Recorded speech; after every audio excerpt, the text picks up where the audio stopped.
So we've got new reports tonight that the John Durham probe into the origins of the 2016 Russia investigation is expanding, and that Obama-era intelligence officials are among those who will be questioned. You've got the former director of national intelligence, James Clapper, and former CIA director, John Brennan, reportedly on the list of those key intel officials.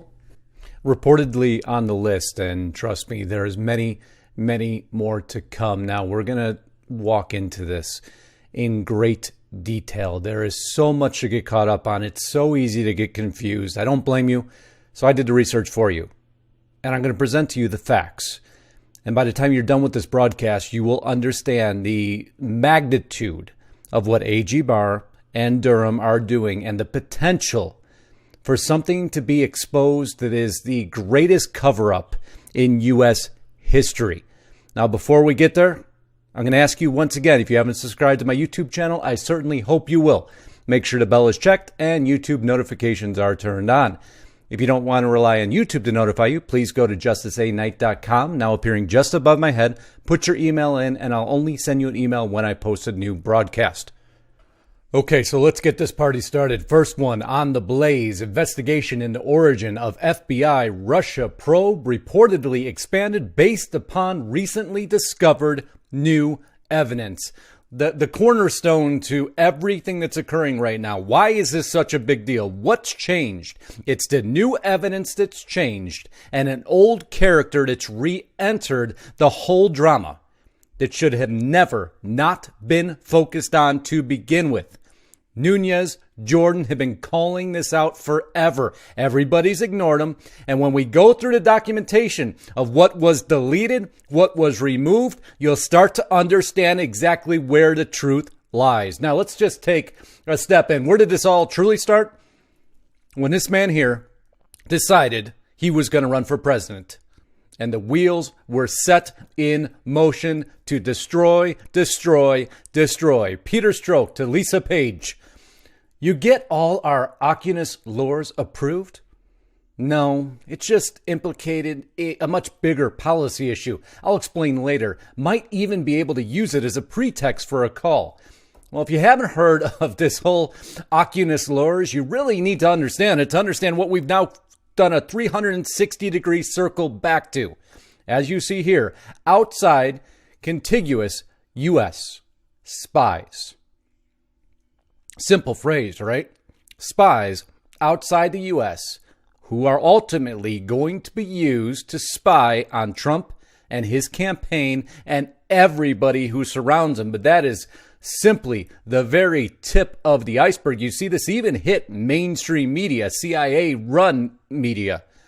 Oculus lures, evolution of a conspiracy theory from Reddit to the White House. Oh, because somehow Q got wrapped up in this also. And of course, then conspiracy theory term comes out. So now we know we're probably on the right track.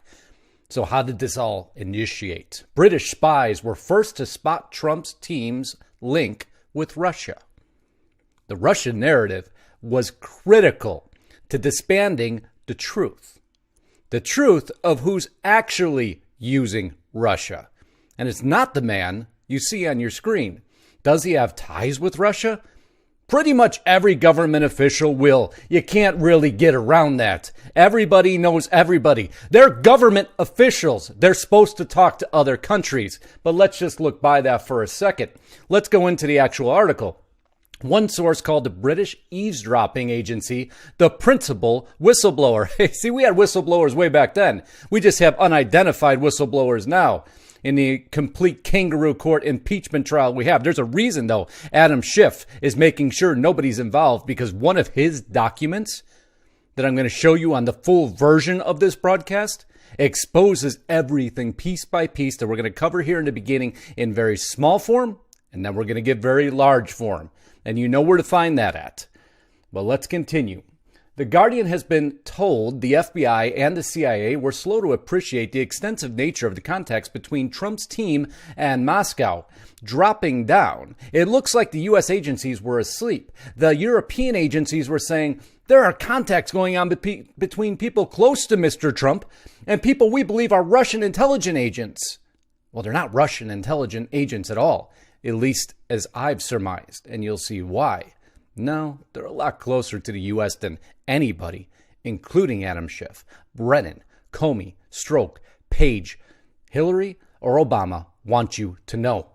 According to one account, they went to John Brennan and handed him all this information. So now we have John Brennan into the mix. And what does Brennan do with it? He presents it to the Gang of Eight, one of which in particular, Nunes, has questioned the origin, correctly, by the way, in my opinion, since the very beginning.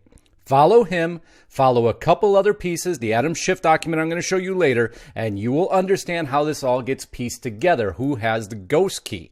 Impeachment, John Brennan and Obama's intel ops. So does this really stem from Obama? Yes. As a matter of fact, I'm going to show you where that's been admitted to, but it's not only him. It turns out, as Rush Limbaugh noted in a recent broadcast, that the whistleblower is a CIA person detailed to the White House, likely a holdover from Obama. He is John Brennan's man. You see how everything always keeps linking forward and forward into where we're at today. When Obama left office, he left in place a mechanism designed to lead to Trump's impeachment.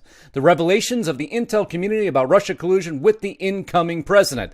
And luckily, thus far, they have failed, but they're going to continue to try because it's imperative to their very freedom, because when this is exposed, when Durham is done exposing all this, there is going to be people in jail, and we're going to show you why.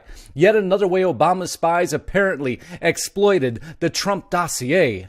Well, we have the Steele dossier.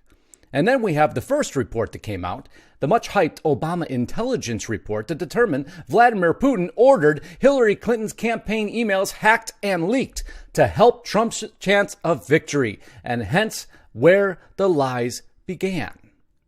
You see, they modified that information. This has nothing to do. Yes, they did get Hillary Clinton's emails. Yes, Julian Assange leaked those through WikiLeaks. He was kind of the wrench in the gears. He messed a lot of things up, and a lot of people had to do some very quick covering, which we're about to expose, but we're going to go down just a little bit further. In fact, the shadier dossier makes exactly the same claim as the Obama intelligence dossier. Well, how is that possible that both documents would be citing the same verse? How is it possible that portions of the Steele dossier appeared in the Obama intelligence report? Seems something's a little weird. You see 8 of 2016. We'll just jump forward in this dossier. The reason for using WikiLeaks was plausible deniability, and the operation had been conducted by the full knowledge and support of Trump and senior members of his campaign team. In return for the Trump team had agreed to sideline Russia intervention in Ukraine as a campaign issue and to raise U.S. NATO. Skip there. Now you all of a sudden see how Ukraine got associated. Steele dossier citing WikiLeaks, citing this email archive, exposing Hillary's emails, resulting in this man destroying one of the major leading efforts. Not the only leading effort, though. That's where the key to this entire story gets unraveled in a lot of people's minds, because you have 3 storylines converging at once. The dirty truth about the Steele dossier. Yes, it was partially funded by the Clinton campaign. That's been proven now. This is on Vanity Fair. I'll pull mainstream media. I'll prove it to everybody that this has been done already. So now you know Steele dossier. Well, what happens when Julian Assange comes out of WikiLeaks? Now you get CrowdStrike. You recognize CrowdStrike, don't you? You heard Trump reference CrowdStrike on the Ukraine call, resulting in a feverish impeachment trial or hearing or nothing, secretive kangaroo court proceeding. And why? Why was he asking about CrowdStrike? Not Biden. No, that has nothing to do with it. It has to do with this organization that took all those Hillary emails and the DNC server. Allegedly, Comey goes there. No, this is proven. Sorry. Comey goes to them, uses CrowdStrike to determine where the leak was. And guess what? CrowdStrike comes out and says, it was the Russians. It was the Russians. But just so you know, any of those internal servers, an email could be tracked instantaneously. They didn't need CrowdStrike to secure it and ultimately not allow nobody access to the servers but CrowdStrike. And that's where this gets really seedy. There's down in the article 2 days later, after the WikiLeaks exposure, Democrats discovered their servers were compromised and made sure to mention Trump opposition research that would be excerpts from Christopher Steele's dossier. See, we're just going to take this as slow and methodical as we can. The day after that, the Clinton-influenced cybersecurity firm, CrowdStrike, conveniently updates a prior report with evidence suggesting the responsible malware originated with the Russians. Now we're getting there. This gets seedy as all get up. We can even go down further. The DNC had been hacked. He says you could bet that they would have precise details down to the second confirming the hack. But magically, they didn't. The NSA, who could spy on any of us at any moment in time, suddenly can't track one of the largest DNC servers that exist. Democratic bigwigs refuse to allow access to their servers. Wonder what was on that. But the Steele dossier, when Steele was already dismissed by the FBI once as being an unreliable source, suddenly is accepted by the Obama administration. It's amazing, isn't it, how this all twists up? There's Christopher Steele, British intelligence, referred to in the first article, the man who, well, as Adam Schiff says, didn't trip off Crossfire Hurricane, leading to the Mueller investigation at all. Oh no, it had very little to do with him. Watch what they tell you not to look at. Here are the 10 on the Federalist. Here are the 10 most important reported claims about the Steele dossier on Russia. I'm going to go back to this. It was funded by the Clinton DNC operation and the operatives in the Kremlin. Well, was it? It was. Was it CrowdStrike hired by the DNC, has ties to Hillary Clinton, a Ukraine billionaire, and you guessed it, I won't say their name here, but y'all see what's happening.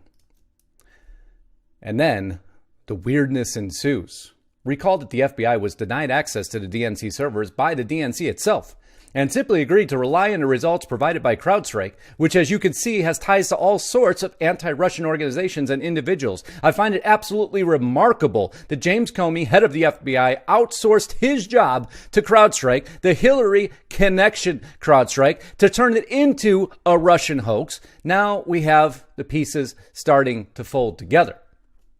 But James Comey is going to take it a whole step further, because he's going to reach out and now involve Carter Page and all of his Russian ties. But that really doesn't take precedence until Trump is elected. That's when he kicks it in and suddenly has a higher level of concern going after Carter Page. But that's not the story. It's one of the cover stories. World Tribune. Who is Joseph Mifsud? Deep stater or Russian asset? Now, you see, this brings us full circle back to the Durham investigation.